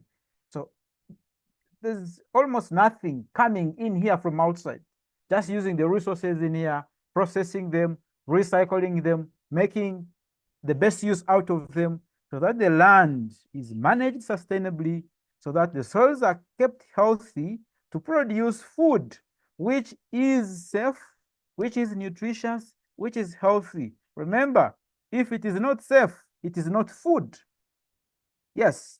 So we are against, the Feed the World initiative, the Feed the World campaign that doesn't care about the quality of food. And before we know, people are being fed on poison. People are being fed on things that kill them, that bring the cancers, that bring the diabetes that bring all sorts of diseases. So this is what we're showing. You're showing the world it's possible that set up a system that is able to take care of itself. So quite a number of technologies we have seen right down there. You've seen how the sugar cane that is grown here on the farm. We are not able to take you down there to the sugarcane garden. I've been there myself, but we don't want to keep you so long here. So we've not gone to the sugarcane, we've not gone to the apiary, we've not gone to the pig unit, we've not gone to, there's another goat unit down there and another bigger forest. There is a fish pond down there. I have not taken you all to all those units. Yeah, because we want to kind of keep it short and we kind of have an engagement, a discussion. We respond to all your questions. We hear from you. You tell us what you can do better in the next virtual tour. And yes, we really want to know what you think about this and what you want to commit to doing as when you leave this virtual space. Yes. So as we wait for Joel to settle in and we go into the Q&A, I want to give this chance to the representative from the Ministry of Agriculture, Animal Industries and Fisheries. And he is also, he will introduce himself, but I know him very well. He's my friend. Yes, Bob Sunday. George, if you're there, please, I will want to give you some time so you can speak to us. Yes, Bob, are you there? Okay, Bob, Yep, you're not. I am there. Thank you. Go ahead and address this congregation. Good evening, colleagues. Thank you so much for honoring and sacrificing time to attend this online tour. We are really so grateful as a ministry when we look at all these innovations taking place. I also want to congratulate Rusid for the great work you're doing, not only in promoting food and nutrition, but also building the capacity of our younger Ugandans in a number of aspects. I've been waiting keenly and seeing a lot of progress that you guys are making. We give you a plus. My name is Sunday Bob George. I work for Ministry of Agriculture, Animal Industry and Fisheries. I'm based here in Entebbe. I'm a senior agricultural officer for food security, but also I'm the national focal person for organic agriculture and the agroecology. I want also to bring greetings from my commissioner, Commissioner Alex Rwakuba. He was supposed to attend, but he's having a number of engagements. These Mondays are days of meetings here. So he has a number of engagements, but he knows that this activity is taking place. And also he told me to bring his regards and also to congratulate you for the good work you people are doing. It has all been said about agroecology. I'm for food security. I always tell people that much as we need to feed the growing population of our respective countries, we need to be so keen on the safety, on the kind of food that we are feeding our people. And also we need to pay keen attention on sustainable production. We need to use the fixed natural resource land and other associated natural resources in a way that they are meeting the present need of our current generation, but also without compromising the need of the future generation, our children, and even those who are not born. Land is a fixed asset, ladies and gentlemen. It's not increasing, but our population is growing rapidly. We really need to think outside the box to see that we are utilizing our land in a smart way, in a sustainable way, and not only land, but also respecting all other components of the ecosystem for quality ecosystem services. Once we degrade our ecosystem in the verge of agricultural production, industrialization, mention it all, we shall be at a very great risk. I remember way back of my grandparents, they used to produce naturally. Rusid has been showing us crops that are naturally growing in the forests without any interruption, without even the attack of pests and diseases. That's what happens is in a natural ecosystem. There is that ecosystem balance and that kind of interdependence. Once you interfere with the ecosystem, a lot of things come. You are aware of the new emergencies of pests and diseases coming up just because we have disrupted the ecosystem. We have encroached on the habitats of a number of living organisms, and now nature is paying back to us. So with agroecology, we know we shall make it, and also we shall make sure that all the 13 principles of agroecology are translated in whatever we are doing, paying keen attention of both the below ground ecosystems and above ground.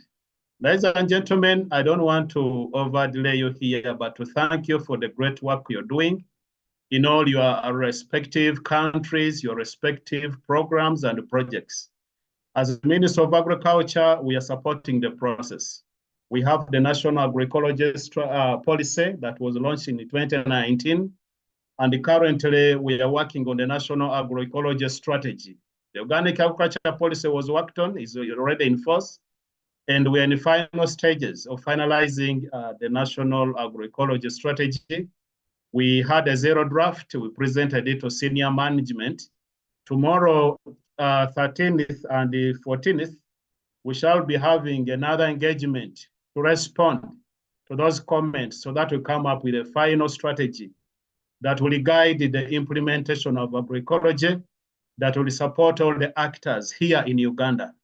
So we also have a number of agroecological-based innovations, talk of climate smart agriculture, talk of the 4-acre model approach, aspects of enterprise, mixing, enterprise mixing, like I've said, interdependence kind of, like it has been demonstrated here. So quite a lot is being done. All I can say is that promoting agroecology wherever we are calls for a concerted effort. We all need to work together. We at policy making positions, we need to work together with the farmers, because these farmers are the first scientists. You can see a number of innovations. These are great, great, great scientific innovations. We just need to challenge ourselves that we document all this indigenous knowledge that is being demonstrated at farm level, and also we prove them scientifically and publish them, recommend them for uptake. Otherwise, thank you so much, AFSA, for organizing this very important engagement, and we look forward to interacting more. Thank you so much. Wish you well. Thank you so much, Sunday Bob George. And yes, most important is he is the national focal point person for organic agriculture and agroecology in Uganda. Yes, so thank you so much, and thank you for those very sweet words for pushing us ahead, encouraging us every time, and acknowledging that agroecology is the best way to go, and drumming up for support from all the stakeholders. Yes, and those updates you've given on the policy and agroecology strategy that's happening in our country. Yeah, thank you so much. Yes, so Joel, if you check on Brian's WhatsApp, there's just a few questions I've already been able to send. Just to say, Bob Sunday George was representing the Commissioner for Crop Production from the Ministry of Agriculture, Animal Industries and Fisheries, MAIF, and he sits at Entebbe. So yes, I will keep sending more questions, Joel, but maybe you can begin with those that have come through already.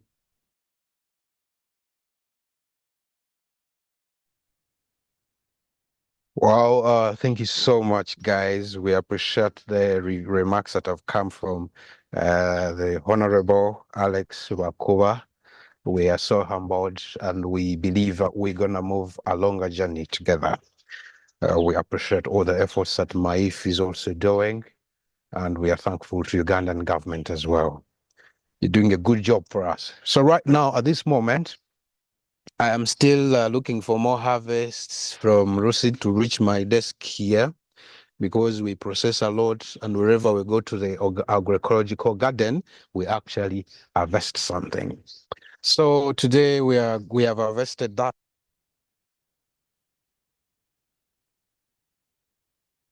Yes, Joel, are you going off now? Can't hear you. And Marcelo, Marcelo loves your blue suit that you're wearing. Marcelo is a rich guy, so we may want to ship that that suit to him so he can give us the money. No, I'm joking. Yes, so the team around Joel, you let me know when you're back on air. We are back? Great, go ahead. Wow, we're back, Charles. Thank you so much. I believe we can maybe ship this suit. You never know, for that person. I give it to you as a prize. You just walk the talk of agroecology. I personally, I love agroecology. I'm a media consultant, but I've got a lot of experience when it comes to agroecology. I've done infographics videos that are showcasing principles of agroecology, elements of agroecology, and they have moved around the world. That was through Pelham, and I've produced quite a number of videos for AFSA, Pelham, and many other agroecological based organizations. And it is becoming part of me, including when we talk food safety. So I'm one person that is concerned of food safety all the way from garden up to the plate. So as we toured through Rusid, we have seen a lot of things, and a few of our viewers that have been watching us have a few concerns that they want us to respond to. So I believe, my brother Samuel, you are in good position to respond to these questions. So are you ready? Yes, I know I'm ready, but there are also other viewers who might want to help me when I'm not in a position to answer, because as you know, agroecology, we are in this, all of us. So in case I don't do justice, some other viewers can really fill in. So, but I'm ready, actually. But before I start getting the questions, I want to appreciate everybody who has been following us, and I'm really very, very grateful for everybody. Thank you very much for following us. Well, question number one. Yeah. What's the shelf life of juice right from the processing unit? Yeah, thank you. This question. Do you have expiry dates or what? Yes. First of all, I have expiry date. Depending on what I'm using for preservation and what I'm using for packaging. We have two types of packaging. We have glass packaging and also plastic packaging. With glass packaging, after pasteurization, the shelf life can go up to 6 months if it is glass. But with the plastic bottle, it goes for a maximum of 2 weeks.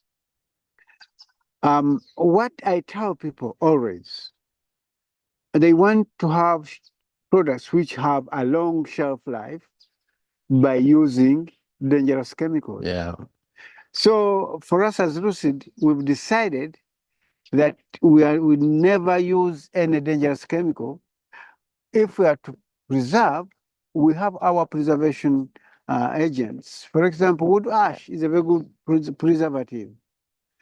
But we say if you are not using any preservative because of hygiene, and which we actually observe, the plastic will last for 2 weeks and the glass will last for 6 months. Have your products been verified by UNBS? Yes. I think these days it's not possible to put your product on the market without being verified by UNBS. So UNBS has been coming here, and every 6 months they come. So we verified, we certified our products, and UNBS comes here every single We believe that you're actually producing quite a lot of products and selling those that you processed and those that you've actually non-processed. We want to know, how are you getting the market for these products? Yeah, I think we are lucky that we have built our brand, Rose Fresh. And Rose Fresh is a brand, a quality brand. And therefore, I would say we get a lot of demands from people who are having parties. Very many people who have parties request for our products on a very regular basis. But also because of our brand, we have outlets in different places. And these outlets, people know, and they are actually making orders for our products. Yes, thank you so much, Samuel. We would love to know how long the training you're offering to these students takes, and what's the content that you actually give them. Yeah. We have two types of courses. We have the short courses, but also we have the long courses. The short courses vary between 2 weeks and 3 months. And these courses, the short courses, they are certified by Directorate of Industrial Training, which means they are examined by the Directorate of Industrial Training. And the long courses, maybe in the short courses, we do, for example, biofertilizer production course. We do poultry, organic poultry management, coffee management, banana management, and then agro-processing. Agro-processing includes juice making, bakery, wine making, and cereal and root processing. For the long courses, we have the ecological organic agriculture course, which is a diploma course. Also, we have already submitted this to the National Council of Higher Education, and we're in the higher process of being accredited. But also, we have the certificate in organic agriculture and diploma in organic agriculture, which we carry out together with the Kenya Institute of Organic Farming, which is based in Kenya. And that's why you see now we have our students from Kenya who are here and from Southern Sudan because of that. And also our students from here, they are already in Kenya. So when you talk about organic agriculture or ecological organic agriculture, we talk about crop production, animal production, soil fertility management, post-harvest management. So I think it's the whole of what you have seen today is being told. Samuel, I believe you have quite a lot to tell us to actually teach these young people. Yeah. But we have been moving around this farm, and you showed us a tree. Is it a tree that is called Tephrosia? Very many people are wondering, this mixture that you are doing together with the Tephrosia, what pests does it actually work on? Don't mind the sound you're hearing coming back in your ear. You'll make use of it in the next few minutes. Okay. Please go ahead. Yeah, I think Tephrosia is very, very known in controlling pests, ticks. Okay. Very, very effective in controlling ticks. A lot of research has been done, but also here we had a collaboration with somebody from Makerere University, and they actually produced a publication using our own Tephrosia here. And but also it will control other pests, but mainly soft-bodied pests in vegetables. Thank you so much, Samuel. We want you to talk about the gender balance or equality within agroecological practices. Talk about the women's participation and the labor-saving technologies that you're actually applying here at Roset. Yeah, it's a bit there. You didn't see the ladies, but we have more ladies than men at Rosid who actually help us to do different activities. For example, when you look at our the head of programs is a lady, admin and finance is a lady. But also we look at youths. At first, we are only two people who are aged. The rest are youths, which is something. But also, when you look at the technologies we are using, for example, solar drying, well, this greenhouse and others, but also food processing. I would say we really look at gender as very, very critical. Also, when you see the students who are with us, we have many different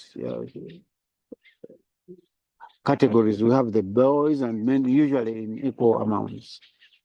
Just merge it into the labor-saving technologies. Yeah, as I said, labor-saving technologies. For example, we train everybody in how to make energy-saving stove. That's one of them. But also, when you see, we have stopped looking at compost. Many people were talking about the normal compost systems. Now we are using biofertilizers. So when you see biofertilizers, they are labor saving because you use very little in a big area of land, which is actually labor saving. For example, as you were said, you need only a spoon of bokashi in a hole of maize and what have you. So if you have a lot of a bigger area can be covered by small amount of fertilizers. Yeah, thank you so much, Samuel. You're doing a good job on this ground. Well, how do you manage fall orders in bio inputs? How do you manage fall orders in bio inputs? Yeah, no, I think, let me tell you, bad orders from bio inputs, if you have done it properly. For example, when you talk about biofertilizers, we mainly use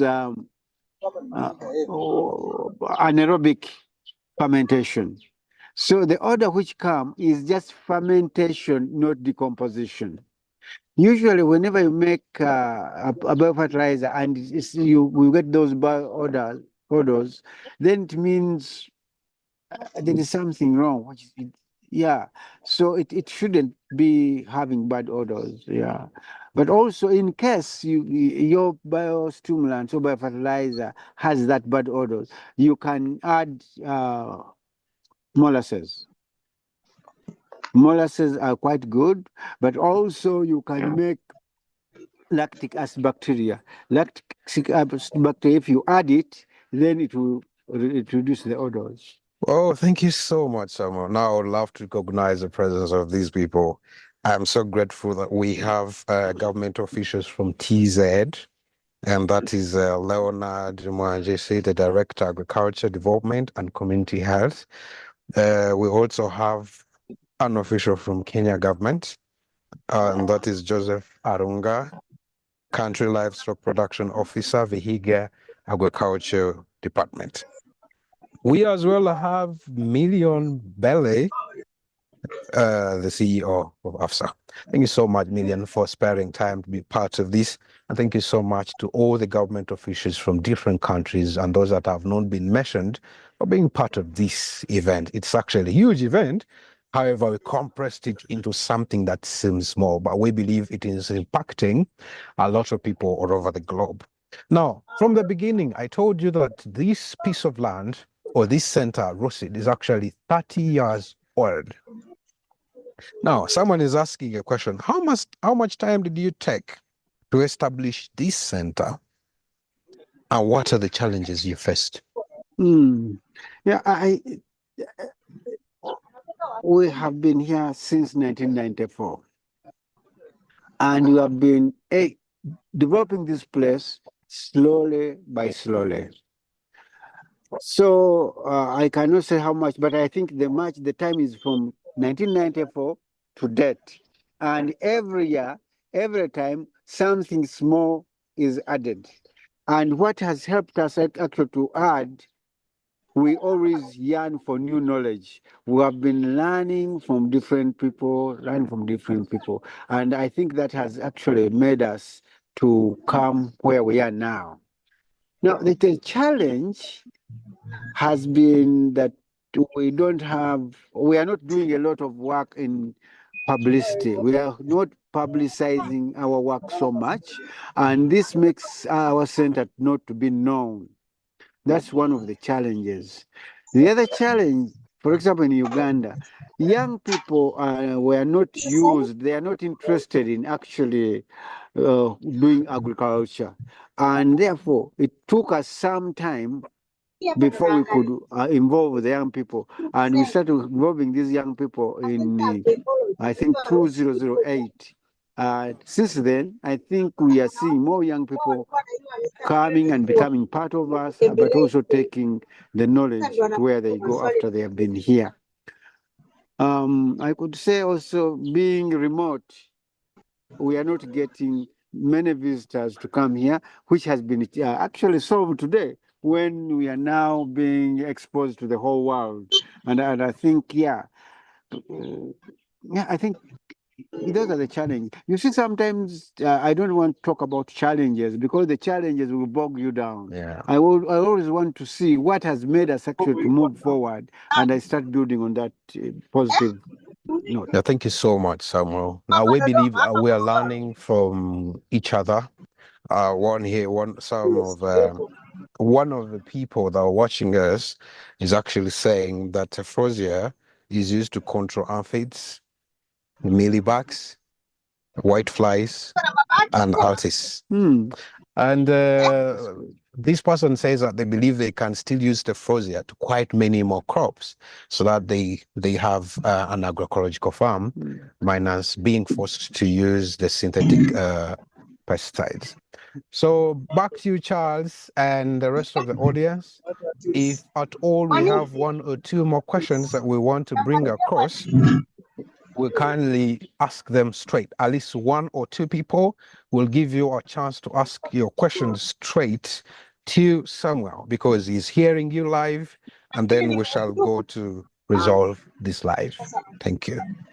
Thank you so much, Joel. Yes, and yes, I want to re-echo that's our general coordinator, Million Belai, is here on call. Thank you so much, Million, for making the time to join us. And, someone should mute, Charles. Yes, someone needs to mute. Okay, I need to mute someone. Someone must mute. Okay. Okay, Michael, can you kindly help me mute that person? Thank you. Yes, so Million is here, and at some point we will bring him in to say something. Yes, and of course we'll be getting closing remarks from one of the government officials. We may not really have all of them to speak because of time, but yeah, at least one of them will be able to close for us at some point. Yes, and thank you so much, Joel, for ably responding to those questions. And okay, I will mute that person now. Just give me a second. Yep. Okay. Okay, I mute and they unmute. Yes, kind of a full-time job, but it's fine. Okay, so all right, I think we are fine now. Okay, so at this point, as I prepare to go in the chat again and dig out more questions, more concerns or comments, I want to allow people who want to speak, who want to open their microphones and speak directly to us. If you have a comment, you have a question, you have a concern, you need clarity on anything, I give you the chance now. Yes. Yes. Just can we have at most 3 people so that we save the time?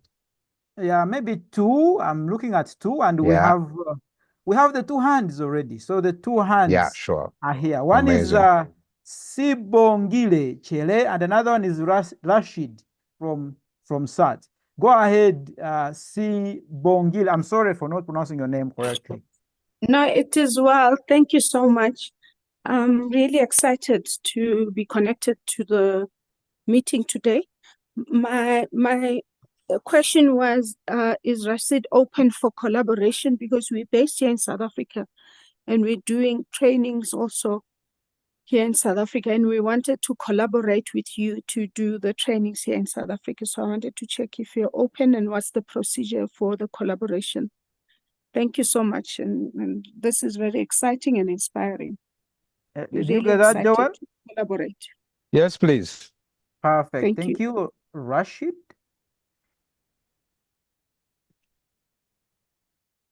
Another person? Hello. Yes, and that is Rashid.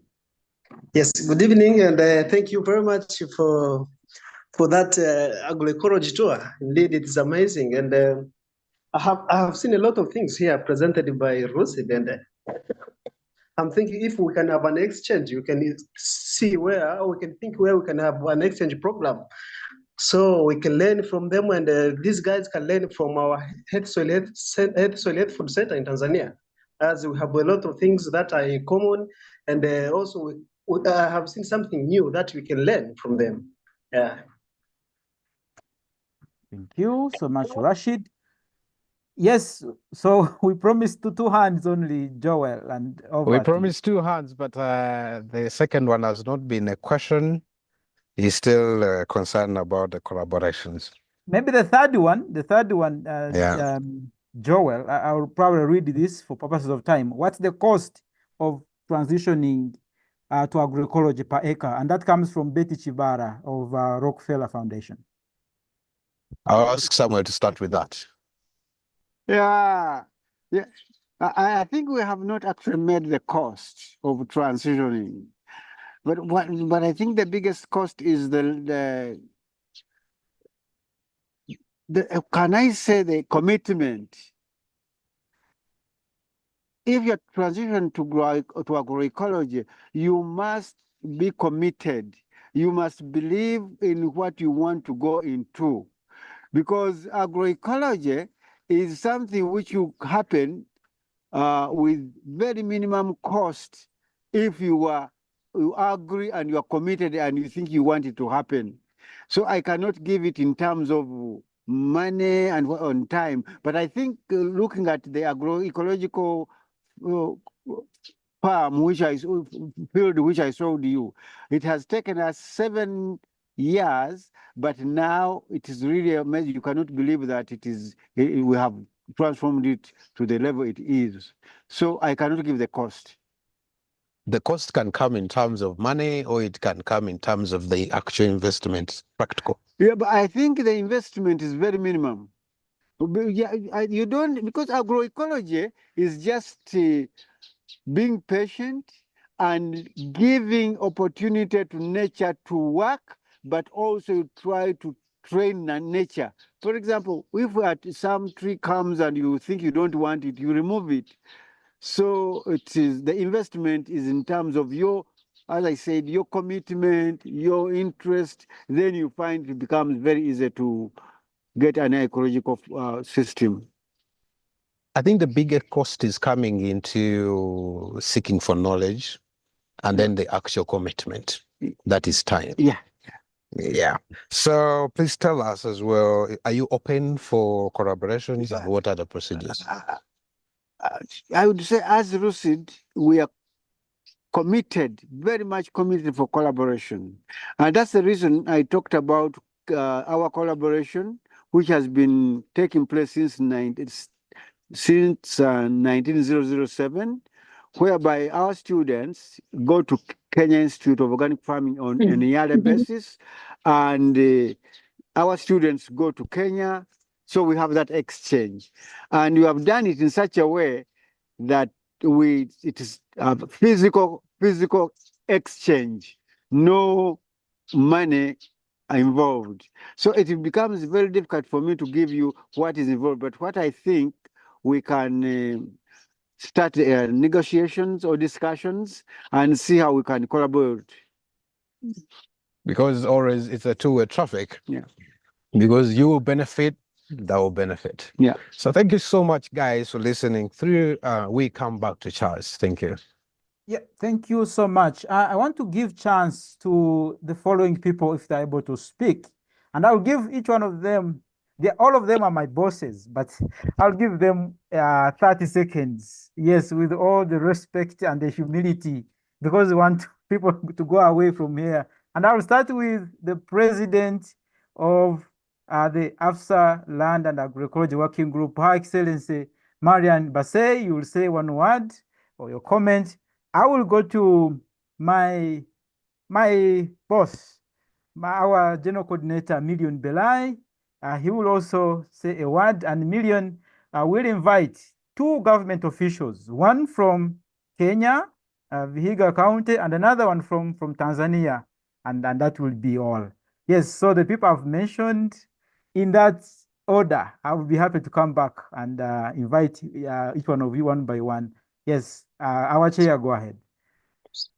Wow, thank you so much. You said one word. Is it sawa? Do we say it in Kigali or Ugandan language? Thanks, everyone. It's been a very relieving experience. It's like, thank you. Took us to a farm in our offices in our different countries from north, south, east, west. I don't want to just say one word. I just want to say thank you, Charles. Thank you, the speakers. Thank you, the people on ground. It was like I was having like a mega star store, traveling and like viewing things in a car and seeing everything from where I am right now. Thanks to those who are participating. We thank you and we hope that when we call you again, you'll be available because we really have a lot to offer and we really have to win this battle because agroecology works. Agroecology is the answer, is the bold future of farming. Thank you, everyone, and blessings. Thank you so much, Marian. You've just been concise and brief to the point, and thank you for the strategic support and guidance you give to the Land and Agroecology Working Group of AFSA, in which the Healthy Soil, Healthy Food Initiative is housed. We are really proud of you. Yes, my supervisor, my mentor, Million Belai from AFSA Secretariat, if you can hear me and you are able to come in and say what? Okay, right. We could have Million later, maybe, probably is working out his audio or something. Something might be happening on his end, on his gadgets. Okay. Okay, yes, Michael and my team, you let me know when Million is able to speak. But we'll be moving to our government officers that we have here. And we will start with Tanzania. We have, I think, two officials. Maybe you could share the time and all of you say one word. Yes.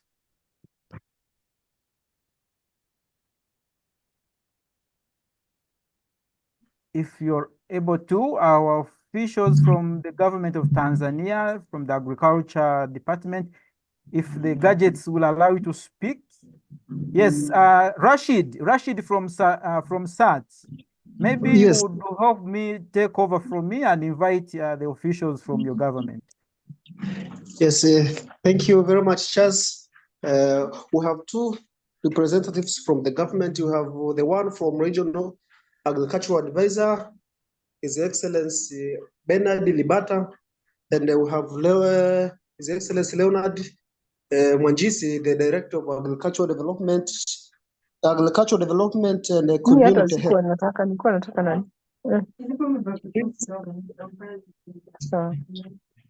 Mr. Libata, please, if you hear me. Hello? Mr. Ribata? Hello? No problem, Rashid. You go to another one or we cross to Kenya. I think Leonard Wanjis, please. Hello, Mr. Leonard. Maybe Charles, you can proceed with the Kenya, and at the moment they are active. We can find how they can turn in. All right, thank you so much. I hope the government official from Kenya is still with us, and his name is Joseph Alunga. Joseph Alunga is the County Livestock Production Officer for Vihiga Agriculture Department in Western Kenya. If you're still with us, Joseph, you could just say a word. Sorry, I've kept people for so long, and many people have dropped. Yes. Yeah, thanks. My name is Joseph Alunga. I'm a livestock production officer with the county government of Vihiga in Kenya. I also serve as I've previously been serving as a policy and institutional capacity development officer with a project agriculture sector development support program, and currently I'm monitoring and evaluation and the communication officer with a new project that's just starting, Kenya Agriculture Business Development Project. I thank AFSA and the entire team that organized for this wonderful event. I think this has been my first engagement in a virtual tour. So I've tried to follow through all through from the beginning, and I've liked what has been showcased as far as agroecology is concerned. I want to say keep up, and we are also endeavoring to promote agroecology. For the Vihiga County, we just finished doing our agroecology policy, which is due for public participation starting tomorrow. And thereafter, we follow it with the strategies and the regulations that can operationalize issues agroecology. So we are glad to be part and parcel of the agroecology team and the journey. And I believe it's the best way to go for the future of our planet. Thank you, and God bless you. Thank you so much. And at this very point, all of us turn on our cameras and we take a family photo. Please watch out for the next announcement for the next virtual tour that we'll be bringing to you. And in case you have any further questions, concerns, and clear issues about what we've been talking about today, what we have shown you, you want to make any follow-ups, you want to visit Rusid. There's someone in South Africa who is asking you, Samuel, to go to South Africa and train. So one way we can keep in touch is sharing our contacts so we can connect you and, we all Charles. work together. So just a second, I've just shared my contacts right in the chat in case anyone wants to make any follow-up or need any clarification. If yes, you need additional training, you want to visit or anything of the sort. Yes, Joel, I was closing already, but go ahead, Joel, and let me know what's happening. Yeah, there. before people run away, Mr. Samuel told us that when we cut this pawpaw, there will be nothing like maggot. Watch. Wow. Wonderful. This is agroecology. Yummy. Joel, And don't trust me, eat you are alone. safe. Joel, I'm here. Please bring some. All right. So guys, thank Good you so much for people. being part Cheers. of us. I'll Thank also drop you. my contacts there in case you want me to work with you and my team. We shall be humbled. All right. I'll take the screenshots now. The last one. Okay. Perfect. Thank you, nice people. And bye-bye. Where is my hand now? Bye-bye. Bye-bye. Bye, everyone. Thank you. Bye. Bye. Thank you, Chua, for sharing your Thank you very contacts. much. again. Bye-bye. You're See you next welcome. time. Thank you, Been people. lovely. Bye. Bye-bye. See Next you Next next time. time we are time. coming to Kenya, to Diabonga. Tanzania. Everybody mute.